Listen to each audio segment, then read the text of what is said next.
ಸ್ನೇಹಿತರೆ, ಮೀಡಿಯಾ ಮಾಸ್ಟರ್ಸ್ಗೆ ಸ್ವಾಗತ ಸುಸ್ವಾಗತ.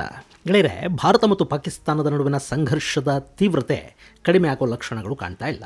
ಇಲ್ಲಿ ಭಾರತ ಸೈಲೆಂಟ್ ಆಗಿ ಏನೋ ಪ್ಲಾನ್ ಮಾಡ್ತಾ ಇದೆ ಅನ್ನೋ ಭಯ ಪಾಕಿಸ್ತಾನದ್ದು. ಈ ನಡುವೆ ಭಾರತದ ಪ್ರಧಾನಿ ನರೇಂದ್ರ ಮೋದಿ ಭಾರತೀಯ ವಾಯುಪಡೆಯ ಮುಖ್ಯಸ್ಥರ ಜೊತೆಯಲ್ಲಿ ಸಭೆಯನ್ನು ಮಾಡಿದ್ದಾರೆ. ಇದು ಪಾಕಿಸ್ತಾನದ ನಿದ್ದೆಗೆಡಿಸ್ತಾ ಇದೆ. ಇಲ್ಲಿ ಭಾರತ ಮತ್ತೊಂದು ಏರ್ ಸ್ಟ್ರೈಕ್ ಮಾಡಿ ಸುಮ್ಮನಾದ್ರೆ ಪಾಕಿಸ್ತಾನಕ್ಕೆ ಹೆಚ್ಚು ತಲೆನೋವಿರುವುದಿಲ್ಲ. ಆದ್ರೆ ಸಂಘರ್ಷ ಹೆಚ್ಚಾದ್ರೆ ಹೆಚ್ಚು ದಿನಗಳ ಕಾಲ ನಿಂತ್ಕೊಳ್ಳೋ ಶಕ್ತಿ ತನಗಿಲ್ಲ ಅನ್ನೋದು ಪಾಕಿಸ್ತಾನಕ್ಕೆ ಕೂಡ ಗೊತ್ತಿದೆ. ಹೀಗಾಗಿ ಅವರು ಪ್ಯಾನಿಕ್ ಆಗ್ತಾ ಇದ್ದಾರೆ. ಭಾರತ ದಾಳಿ ಮಾಡದ ಹಾಗೆ ತಡಿಬೇಕು. ಸೊ ಅಣ್ವಸ್ತ್ರ ಅಂತ ಅವರು ಕನ್ವರಿಸ್ತಾ ಇದ್ದಾರೆ. ಅವರಿಗೆ ಗೊತ್ತಿದೆ ಅಣ್ವಸ್ತ್ರದ ಹೆಸರು ಹೇಳಿದರೆ ಭಾರತ ದಾಳಿಗೆ ಹಿಂಜರಿಬಹುದು. ಹಾಗಲ್ಲದೆ ಇದ್ರೂ ಕೂಡ ಅಂತಾರಾಷ್ಟ್ರೀಯ ಸಮುದಾಯ ಗ್ಯಾರಂಟಿ ಬಂದು ಯುದ್ಧ ನಿಲ್ಲಿಸೋದಕ್ಕೆ ಪ್ರಯತ್ನ ಪಡುತ್ತೆ. ಹೀಗಾಗಿನೇ ಅವರು ಪದೇ ಪದೇ ಅಣ್ವಸ್ತ್ರದ ಮಾತಾಡ್ತಾ ಇದ್ದಾರೆ.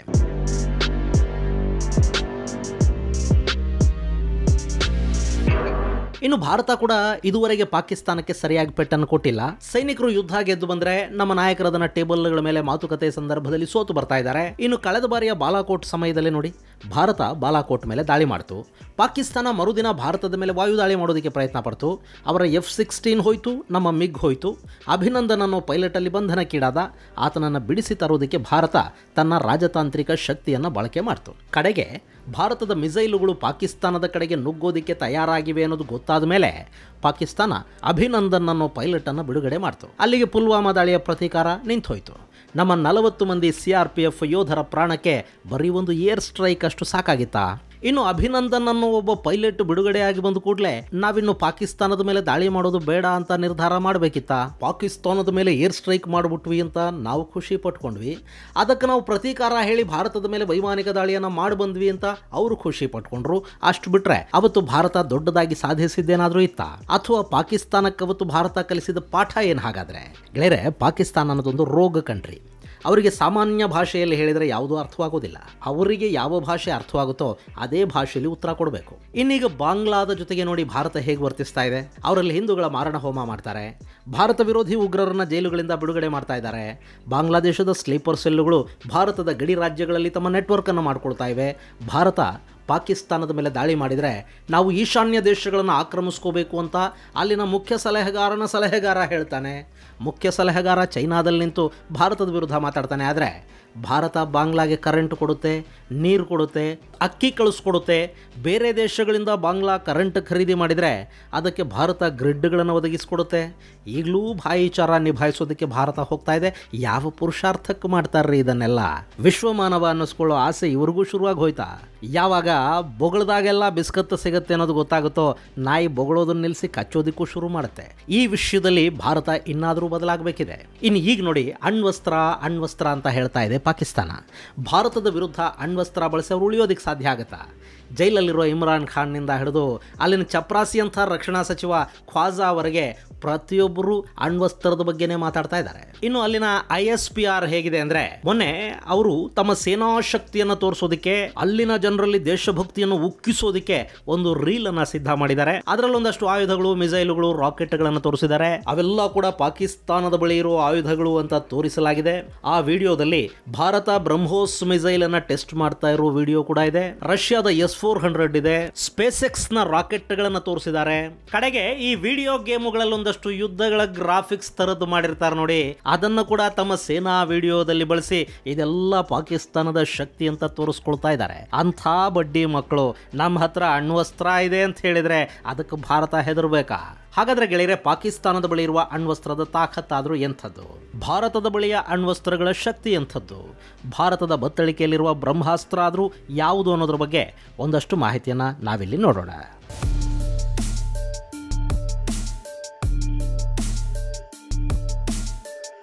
ಗೆಳೆಯರೆ, ಭಾರತ ಮತ್ತು ಪಾಕಿಸ್ತಾನದ ನಡುವೆ ಯುದ್ಧ ಆದರೆ ಬರೀ ಪಾಕಿಸ್ತಾನಕ್ಕೆ ಮಾತ್ರ ನಷ್ಟ ಏನುಂಟಾಗೋದಿಲ್ಲ, ಭಾರತ ಕೂಡ ಒಂದಷ್ಟು ನಷ್ಟವನ್ನು ಅನುಭವಿಸಬೇಕಾಗಿ ಬರುತ್ತೆ. ಮಿಸೈಲುಗಳು, ರಾಕೆಟ್ಗಳು, ಬಾಂಬುಗಳು ಬೀಳೋದಕ್ಕೆ ಶುರು ಮಾಡಿದರೆ ಪಾಕಿಸ್ತಾನದ ನಗರಗಳ ಮೇಲೆ ಅವು ಬೀಳೋ ಹಾಗೇನೆ ಭಾರತದ ಮೇಲೂ ಒಂದಷ್ಟು ಬೀಳೋ ಸಾಧ್ಯತೆ ಇರುತ್ತೆ. ಇನ್ನು ಸೈನಿಕರ ಸಾವು ನೋವು ಅನ್ನೋದು ಎರಡು ಕಡೆಗಳಲ್ಲೂ ಆಗತ್ತೆ.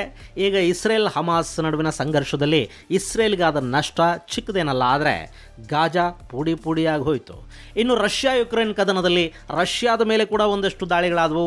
ರಷ್ಯಾದ ಒಂದಷ್ಟು ಸೈನಿಕರು ಸಾವಿಗೀಡಾದರು. ಆದರೂ ಆದರೆ ಹೆಚ್ಚು ನಷ್ಟ ಉಂಟಾಗಿರೋದು ಯುಕ್ರೇನಿನ 20% ಭಾಗ ಸರ್ವನಾಶವಾಗಿದೆ ಮತ್ತು ಅದು ರಷ್ಯಾದ ಹಿಡಿತಕ್ಕೆ ಸಿಕ್ಕಿದೆ.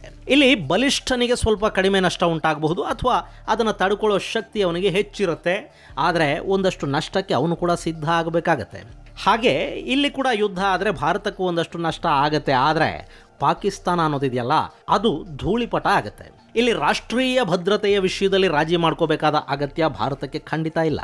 ಇನ್ನು ಅಣ್ವಸ್ತ್ರಗಳು, ಇವತ್ತು ಭಾರತವನ್ನು ಪಾಕಿಸ್ತಾನ ಅಣ್ವಸ್ತ್ರಗಳನ್ನು ತೋರಿಸಿ ಹೆದರಿಸ್ತಾ ಇದೆ ಅಲ್ವಾ? ಹಾಗಾದರೆ ಭಾರತಕ್ಕಿಂತ ಬಲಿಷ್ಠ ಅಣ್ವಸ್ತ್ರಗಳು ಪಾಕಿಸ್ತಾನದ ಬಳಿ ಇವೆಯಾ? ಇಲ್ಲಿ ಸ್ವಲ್ಪ ನಾವು ಅಣ್ವಸ್ತ್ರಗಳ ಶಕ್ತಿ ಬಗ್ಗೆ ತಿಳ್ಕೊಳ್ಳೋ ಪ್ರಯತ್ನ ಮಾಡೋಣ. ಗೆಳೆಯರೆ, ಇಡೀ ಜಗತ್ತಲ್ಲಿ ಅತಿ ಭಯಾನಕ ಅಣ್ವಸ್ತ್ರ ಅಂತ ಕರೆಸಿಕೊಳ್ಳಲ್ಪಡೋದು ರಷ್ಯಾದಲ್ಲಿರುವ ಸಾರ್ ಬಾಂಬು. ಅದು 50 ಮೆಗಾಟನ್ಗಳಷ್ಟು ಶಕ್ತಿಯನ್ನು ಉತ್ಪಾದಿಸುವ ಸಾಮರ್ಥ್ಯವನ್ನು ಹೊಂದಿದೆ. ಅಂದರೆ ಅಮೆರಿಕ ಹಿರೋಶಿಮಾ ಮತ್ತು ನಾಗಾಸಾಕಿಗಳ ಮೇಲೆ ಹಾಕಿತ್ತಲ್ಲ ಬಾಂಬು, ಅದಕ್ಕಿಂತಲೂ ಸುಮಾರು 3,500 ಪಟ್ಟು ಹೆಚ್ಚು ಶಕ್ತಿಶಾಲಿ ಈ ಸಾರ್ ಬಾಂಬು. ಇದು ಎಷ್ಟು ಶಕ್ತಿಶಾಲಿ ಅಂದರೆ ಒಮ್ಮೆ ಇದು ಸಿಡಿದ್ರೆ 4 ಕಿಲೋಮೀಟರ್ನಷ್ಟು ವ್ಯಾಸದಲ್ಲಿ ಹೊಗೆ ಸೃಷ್ಟಿಯಾಗುತ್ತೆ. ಅದು 60 ಕಿಲೋಮೀಟರ್ ಎತ್ತರದವರೆಗೆ ಸಾಗುತ್ತೆ. ಅಷ್ಟೇ ಅಲ್ಲದೆ ಇದರ ಪರೀಕ್ಷೆ ನಡೆದಾಗ ಸುಮಾರು 1,000 ಕಿಲೋಮೀಟರ್ವರೆಗೆ ಕೂಡ ಈ ಬಾಂಬಿನ ಅಲೆಗಳು ಕಾಣಿಸ್ಕೊಂಡು ಅಂತ ಹೇಳಲಾಗುತ್ತೆ. ಹೀಗಾಗಿನೇ ಅಣ್ವಸ್ತ್ರಗಳ ವಿಷಯದಲ್ಲಿ ಎಲ್ಲರೂ ಹೆದರ್ತಾರೆ. ಇನ್ನು ಪಾಕಿಸ್ತಾನದ ಬಳಿ ಇಂಥದ್ದೇನಾದರೂ ಇದೆಯಾ? ಗೆಳೆಯರೆ, ಪಾಕ್ ಬಳಿ ಇರುವ ಅಣ್ವಸ್ತ್ರಗಳು 5ರಿಂದ 10 ಕಿಲೋಮೀಟರ್ನಷ್ಟು ಶಕ್ತಿಯನ್ನು ಉತ್ಪಾದಿಸುವ ಸಾಮರ್ಥ್ಯವನ್ನು ಹೊಂದಿವೆ. ಹಾಗೆ ನೋಡಿದರೆ ಪಾಕಿಸ್ತಾನದ ಬಳಿ ಒಟ್ಟು 170 ಅಣ್ವಸ್ತ್ರಗಳಿವೆ. ಅವುಗಳ ಶಕ್ತಿ ತುಂಬ ಭಿನ್ನವಾಗಿದೆ. ಅಲ್ಲಿ ಅತ್ಯಂತ ಶಕ್ತಿಶಾಲಿ ಅಂತ ಕರೆಸ್ಕೊಳ್ಳೋದು 40 ಕಿಲೋಮೀಟರ್ನಷ್ಟು ಶಕ್ತಿಯನ್ನು ಉತ್ಪಾದಿಸುವ ಅಸ್ತ್ರ. ಜಗತ್ತಿನ ಬಳಿ ಇರುವ ಅಣ್ವಸ್ತ್ರಗಳನ್ನು ನೋಡಿದರೆ ಅದು ತುಂಬ ಶಕ್ತಿಶಾಲಿ ಏನಲ್ಲ, ಸಾಧಾರಣ ಅಣುಬಾಂಬ್ ಅಂತ ಅದು ಅನ್ನಿಸ್ಕೊಳ್ಳುತ್ತೆ. ಇನ್ನು ಭಾರತ 1998ರಲ್ಲಿ ಅಣು ಪರೀಕ್ಷೆ ನಡೆಸ್ತಲ್ಲ, ಅದಾದ ಮೇಲೆ ಪಾಕಿಸ್ತಾನ ಕೂಡ ಬಲೂಚಿಸ್ತಾನದ ಚಾಗೈ ಪ್ರದೇಶದ ರೋಸ್ಕೋಹ್ ಅನ್ನೋ ಪ್ರದೇಶದಲ್ಲಿ ತನ್ನ ಮೊಟ್ಟ ಮೊದಲ ಅಣ್ವಸ್ತ್ರ ಪರೀಕ್ಷೆಯನ್ನು ಮಾಡ್ತು. ಆ ಬಳಿಕ 2ನೇ ಟೆಸ್ಟನ್ನು ಕೂಡ ಮಾಡ್ತು. ಅಲ್ಲಿಗೆ ಪಾಕಿಸ್ತಾನ ತಾನು ಕೂಡ ಅಣುಶಕ್ತ ದೇಶ ಅಂತ ಗುರುತಿಸ್ಕೊಳ್ತು. 1972ರಲ್ಲಿ ಭಾರತ ಆಗಲೇ ಅಣ್ವಸ್ತ್ರವನ್ನು ಸಿದ್ಧಪಡಿಸ್ತಾ ಇದೆ ಅನ್ನೋ ವಿಷಯ ಗೊತ್ತಾಗ್ತಿದ್ದಂತೆ ಅವತ್ತಿನ ಪಾಕಿಸ್ತಾನದ ಪ್ರಧಾನಿ ಜುಲ್ಫಿಕರ್ ಅಲಿ ಭುಟ್ಟೋ ಪಾಕಿಸ್ತಾನ್ ಅಟೋಮಿಕ್ ಎನರ್ಜಿ ಕಮಿಷನ್ಗೆ ಅಂಥದ್ದೇ ಒಂದು ಅಸ್ತ್ರವನ್ನು ತಯಾರು ಮಾಡೋದಕ್ಕೆ ಆದೇಶವನ್ನು ಕೊಡ್ತಾರೆ.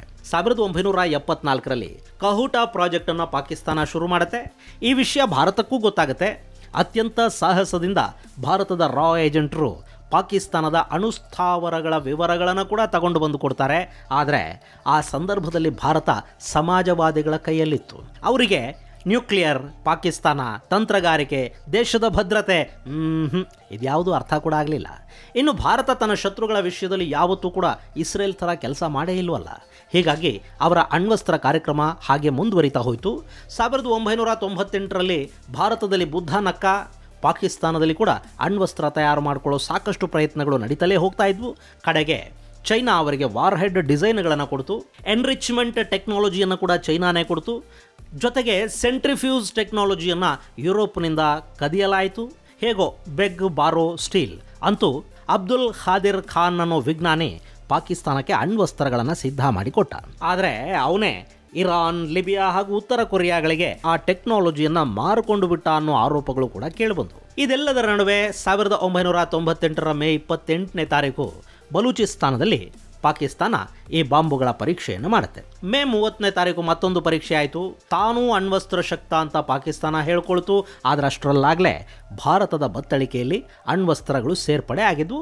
ಅಮೆರಿಕ ಭಾರತದ ಮೇಲೆ ನಿರ್ಬಂಧವನ್ನು ಕೂಡ ಹೇರಿತ್ತು. ಗೆಳೆಯರೆ, ಇಲ್ಲಿ ಭಾರತ ಪೋಖ್ರಾನ್ ಟೆಸ್ಟನ್ನು ಹೇಗೆ ಮಾಡ್ತು ಅನ್ನೋದ್ರ ಬಗ್ಗೆ ಈ ಹಿಂದೆ ನಿಮಗೆ ವಿವರವಾದ ಮಾಹಿತಿಯನ್ನು ಕೊಟ್ಟಿದ್ದೀನಿ. ಹಾಗೆ ಬುದ್ಧ ನಕ್ಕಾಗಿನ ಭಾರತದ ಪರಿಸ್ಥಿತಿಯ ಬಗ್ಗೆ ಕೂಡ ಅದರಲ್ಲಿ ಹೇಳಿದ್ದೀನಿ. 1998ರ ಮೇ 11ನೇ ತಾರೀಕು ಭಾರತ ತನ್ನ ಬತ್ತಳಿಕೆಯಲ್ಲಿನ ಅಣ್ವಸ್ತ್ರಗಳನ್ನು ಪರೀಕ್ಷೆ ಮಾಡ್ತು. ಆನಂತರ 13ನೇ ತಾರೀಕು ಮತ್ತೊಂದು ಪರೀಕ್ಷೆಯನ್ನು ಮಾಡುವ ಭಾರತ ಅಲ್ಲಿ ಒಟ್ಟು 56 ಕಿಲೋ ನ್ಯೂಟನ್ ಶಕ್ತಿಯನ್ನು ಪಡೆಯೋದರಲ್ಲಿ ಯಶಸ್ಸನ್ನು ಪಡ್ಕೊಳ್ತು. ಆದರೆ ಅಮೆರಿಕದ ಭೂಗರ್ಭ ಶಾಸ್ತ್ರಜ್ಞರು ಭಾರತ ನಡೆಸಿದ್ದ ಈ ಪರೀಕ್ಷೆಯಲ್ಲಿ 60 ಕಿಲೋಮೀಟರ್ನಷ್ಟು ಶಕ್ತಿ ಉತ್ಪಾದನೆಯಾಗಿದೆ, ಅದಕ್ಕೆ ಭೂಮಿ ಕಂಪಿಸಿದ ರೀತಿ ಹಾಗೂ ತೀವ್ರತೆ ಸಾಕ್ಷಿಯನ್ನು ಒದಗಿಸ್ತಾ ಇದೆ ಅಂತ ಹೇಳಿದರು. ಇನ್ನವತ್ತು ಪೋಖ್ರಾನ್ನಲ್ಲಿ 2ನೇ ಟೆಸ್ಟ್ ಆಯ್ತಲ್ಲ, ಅದರ ಉಸ್ತುವಾರಿಯನ್ನು ಹೊತ್ತಿದ್ದು ಆರ್ ಚಿದಂಬರಂ ಅನ್ನೋ ವಿಜ್ಞಾನಿ. ಅವರು ಭಾರತ ಈಗ ಸಾಧಿಸಿದ್ದಕ್ಕಿಂತಲೂ ಹೆಚ್ಚಿನ ಶಕ್ತಿಯನ್ನು ಉತ್ಪಾದಿಸುವ ಅಸ್ತ್ರಗಳನ್ನು ತಯಾರಿಸುವ ಸಾಮರ್ಥ್ಯವನ್ನು ಹೊಂದಿದೆ ಅಂತ ಹೇಳಿದರು. ಆಗ ಈ ಮಾಹಿತಿ ಪಾಕಿಸ್ತಾನದ ನಿದ್ದೆಗೆಡಿಸ್ತು. ಇದಾದ ಮೇಲೆ ಪಾಕಿಸ್ತಾನ ತಾನು ಕೂಡ ಒಂದು ಅಣು ಬಾಂಬನ್ನು ಸಿದ್ಧ ಮಾಡಿಕೊಳ್ತು. ಅಲ್ಲಿಗೆ ಪಾಕಿಸ್ತಾನದ ಬಳಿಯೂ ಅಣ್ವಸ್ತ್ರ ಇತ್ತು, ಭಾರತದ ಬಳಿಯೂ ಅಣ್ವಸ್ತ್ರ ಇತ್ತು. ಹೀಗಾಗಿ ಭಾರತ ಇದಕ್ಕಿಂತ ಹೆಚ್ಚಿನದ್ದೇನಾದರೂ ತಯಾರು ಮಾಡ್ಕೋಬೇಕಾದ ಅಗತ್ಯ ಕಾಣೋದಕ್ಕೆ ಶುರುವಾಯಿತು. ಆಗ ಭಾರತ ಸಿದ್ಧ ಮಾಡಿಟ್ಕೊಂಡಿದ್ದು ಜಲಜನಕ ಅಸ್ತ್ರವನ್ನು.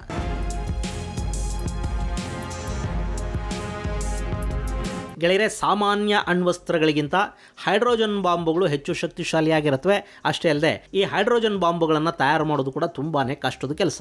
ಸದ್ಯಕ್ಕೆ ಇಡೀ ಜಗತ್ತಲ್ಲಿ ಇಂಥ ಬಾಂಬುಗಳನ್ನು ಅಧಿಕೃತವಾಗಿ ಹೊಂದಿರುವ ದೇಶಗಳು ಕೇವಲ 6 ಮಾತ್ರ ಇವೆ. ಅವುಗಳ ಪಟ್ಟಿಯನ್ನು ನಾವು ನೋಡಿದರೆ ನಮಗಲ್ಲಿ ಅಮೆರಿಕ ಕಾಣುತ್ತೆ, ರಷ್ಯಾ ಇದೆ, ಚೈನಾ, ಬ್ರಿಟನ್, ಫ್ರಾನ್ಸ್ಗಳು ಆ ಪಟ್ಟಿಯಲ್ಲಿ ನಮಗೆ ಕಾಣುತ್ತವೆ. ಇನ್ನು 6ನೇಯದ್ದಾಗಿ ಕಾಣಿಸ್ಕೊಳ್ಳುವ ಮತ್ತೊಂದು ದೇಶ ಅಂದರೆ ಅದು ಭಾರತ. ಇಲ್ಲಿ ಭಾರತವನ್ನು ಹೊರತುಪಡಿಸಿದರೆ ಉತ್ತರ ಕೊರಿಯಾದ ಬಳಿ ಕೂಡ ಈ ರೀತಿಯ ಅಣ್ವಸ್ತ್ರ ಇದೆ ಅನ್ನೋ ಮಾಹಿತಿ ಇದೆ, ಆದರೆ ಅವರು ಅದನ್ನು ಅಧಿಕೃತಗೊಳಿಸಿಲ್ಲ. ಇಷ್ಟು ಬಿಟ್ಟರೆ ಬೇರೆ ಇನ್ಯಾವ ದೇಶವೂ ಕೂಡ ಈ ರೀತಿಯ ಜಲಜನಕ ಬಾಂಬನ್ನು ಹೊಂದಿಲ್ಲ.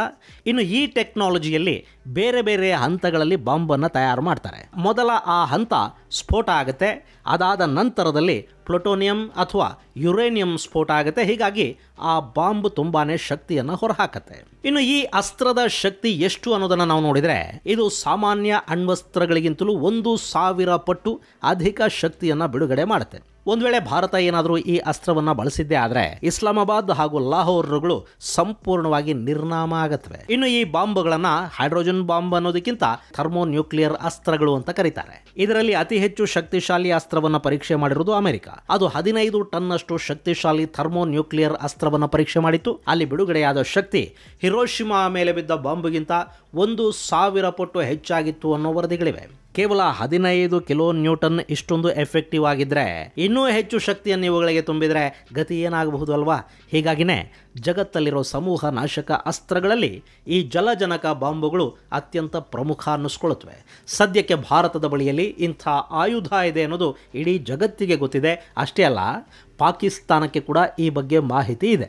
ಇನ್ನು ಭಾರತ ಯಾವುದೇ ಕಾರಣಕ್ಕೂ ಮೊದಲು ಅಣ್ವಸ್ತ್ರವನ್ನು ಪ್ರಯೋಗ ಮಾಡೋದಿಲ್ಲ. ಇನ್ನು ಭಾರತದ ಮೇಲೆ ಯಾರಾದರೂ ಅಣ್ವಸ್ತ್ರ ದಾಳಿಯನ್ನು ಮಾಡೋದಕ್ಕೆ ಪ್ರಯತ್ನ ಮಾಡಿದರೆ ಭಾರತ ಕೂಡ ರಿಟಾಲಿಯೇಷನ್ನ ಭಾಗವಾಗಿ ಆ ದೇಶದ ಮೇಲೆ ಅಣುಬಾಂಬಿನ ಪ್ರಯೋಗ ಖಂಡಿತ ಮಾಡುತ್ತೆ. ಇನ್ನು ಈ ರೀತಿಯ ಅಣ್ವಸ್ತ್ರಗಳನ್ನು ಪ್ರಯೋಗ ಮಾಡೋದಕ್ಕೆ ಭಾರತದ ಬಳಿ ಅತ್ಯಾಧುನಿಕ ಮತ್ತು ಅತ್ಯಂತ ಬಲಿಷ್ಠ ಮಿಸೈಲುಗಳು ಇವೆ. ಇದು ಕೂಡ ಪಾಕಿಸ್ತಾನಕ್ಕೆ ದೊಡ್ಡ ಥ್ರೆಟ್ ಅನ್ನಿಸ್ಕೊಳ್ಳುತ್ತೆ. ಅಲ್ಲಿನ ಶಾಹೀನ್ ಮಿಸೈಲ್ಗಳಿಗಿಂತ ಭಾರತದಲ್ಲಿನ ಅಗ್ನಿ ಮಿಸೈಲ್ 6 ಪಟ್ಟು ಹೆಚ್ಚು ಶಕ್ತಿಯನ್ನು ಹೊಂದಿವೆ.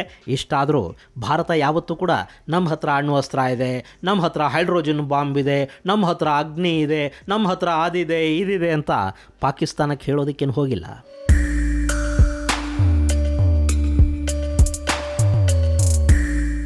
ಇನ್ನು ಭಾರತ ಯಾಕೆ ಸುಮ್ಮನಿದೆ ಗೆಳೆಯರೆ? ಇಲ್ಲಿ ಭಾರತ ಪಾಕಿಸ್ತಾನದ ವಿರುದ್ಧ ಹೇರಬಹುದಾದ ಎಲ್ಲ ರಾಜತಾಂತ್ರಿಕ ಒತ್ತಡಗಳನ್ನು ಹೇರ್ತಾ ಇದೆ ಅನ್ನೋದು ನಿಜ.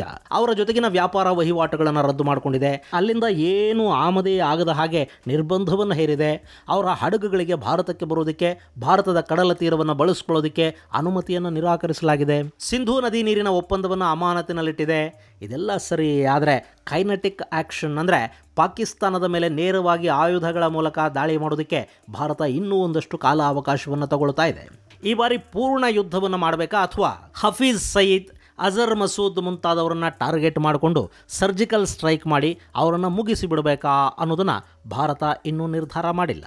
ಜೊತೆಗೆ ಒಬ್ಬ ಅಜರ್ ಮಸೂದ್ನನ್ನು ಕೊಂದು ಹಾಕಿದರೂ ಕೂಡ ಪಾಕಿಸ್ತಾನದಂಥ ದೇಶದಲ್ಲಿ ಅಂಥ 106 ಜನ ಹುಟ್ಟುಕೊಳ್ತಲೇ ಹೋಗ್ತಾರೆ. ಅವರನ್ನು ಹುಟ್ಟಿಸುವ ಕೆಲಸವನ್ನು ಅಲ್ಲಿನ ISI ಮತ್ತು ಸೇನೆ ಮಾಡ್ತಾ ಇರುತ್ತೆ. ಹೀಗಾಗಿ ಪಾಕಿಸ್ತಾನದ ಜೊತೆಗಿನ ಯುದ್ಧ, ಪಾಕಿಸ್ತಾನದ ಮೇಲೆ ಮಾಡುವ ಸರ್ಜಿಕಲ್ ಸ್ಟ್ರೈಕುಗಳು, ಪಾಕಿಸ್ತಾನದ ವಿರುದ್ಧ ಭಾರತ ಹೇರುವ ರಾಜತಾಂತ್ರಿಕ ಒತ್ತಡಗಳು ಇವ್ಯಾವೂ ಕೂಡ ಪಾಕಿಸ್ತಾನವನ್ನು ಬದಲಿಸಿಬಿಡುತ್ತವೆ. ಪಾಕಿಸ್ತಾನ ಸರಿ ಹೋಗಿಬಿಡುತ್ತೆ. ಭಾರತದ ಪಶ್ಚಿಮ ಗಡಿಯಲ್ಲಿನ ಆ ರೋಗ್ ಕಂಟ್ರಿಯಿಂದ ಉಂಟಾಗುವ ಸಮಸ್ಯೆಗಳು ಭಾರತಕ್ಕೆ ನಿಂತು ಹೋಗಿಬಿಡುತ್ತವೆ ಅಂತಲ್ಲ, ಆದರೆ ಒಂದು ಬಲಿಷ್ಠವಾದ ದಾಳಿ ಪಾಕಿಸ್ತಾನವನ್ನು ಒಂದಷ್ಟು ವರ್ಷಗಳ ಕಾಲ ತಲೆ ಎತ್ತದ ಹಾಗೆ ಮಾಡುವ ಸಾಧ್ಯತೆ ಇರುತ್ತೆ. ಈ ಕಾರಣಕ್ಕಾಗಿ ಅವರ ಮೇಲೊಂದು ಕೈನೆಟಿಕ್ ಆ್ಯಕ್ಷನ್ನ ಅಗತ್ಯ ಇಲ್ಲಿ ತುಂಬ ಕಾಣ್ತಾ ಇದೆ. ಇನ್ನು ಅಂಥದ್ದೊಂದು ದಾಳಿಯನ್ನು ಮಾಡಬೇಕು ಅಂದರೆ ಭಾರತ ಇನ್ನೊಂದಷ್ಟು ಸಿದ್ಧತೆಗಳನ್ನು ಮಾಡ್ಕೋಬೇಕಾಗಿದೆ. ಗಡಿ ಗ್ರಾಮಗಳಲ್ಲಿನ ಜನರನ್ನು ಸುರಕ್ಷಿತ ಪ್ರದೇಶಕ್ಕೆ ಕಳುಹಿಸೋದ್ರಿಂದ ಹಿಡಿದು ಅಲ್ಲೊಂದಷ್ಟು ಕೆಲಸಗಳಾಗಬೇಕು. ಒಂದಷ್ಟು ಇನ್ಫ್ರಾಸ್ಟ್ರಕ್ಚರ್ ಬೇಕಾಗಬಹುದು. ಬಹುಶಃ ಅದೆಲ್ಲವನ್ನು ಮಾಡಿಕೊಂಡ ನಂತರ ಭಾರತ ದಾಳಿಯ ನಿರ್ಧಾರ ಮಾಡುತ್ತೆ ಅನ್ಸತ್ತೆ. ಅಲ್ಲಿವರೆಗೆ ಪಾಕಿಸ್ತಾನದ ಸೇನೆ ಗಡಿಯಲ್ಲಿ ಆತಂಕದಿಂದ ನೋಡ್ತಾ ಇರಲಿ ಬಿಡಿ ಅಲ್ವಾ. ಇದು ಗೆಳೆಯರೆ ಪಾಕಿಸ್ತಾನದ ವಿರುದ್ಧ ಭಾರತ ಒಡ್ಡುವ ಅಣ್ವಸ್ತ್ರದ ಭಯ ಮತ್ತು ಎರಡೂ ದೇಶಗಳಲ್ಲಿರುವ ಅಣುಶಕ್ತಿಗಳ ಕುರಿತಾದ ಒಂದಷ್ಟು ಮಾಹಿತಿ. ಮುಂದಿನ ಸಂಚಿಕೆಯಲ್ಲಿ ಮತ್ತಷ್ಟು ವಿಶೇಷಗಳ ಜೊತೆ ಮತ್ತೆ ಭೇಟಿಯಾಗೋಣ. ಅಲ್ಲಿವರೆಗೆ ಜೈ ಹಿಂದ್, ಜೈ ಕರ್ನಾಟಕ.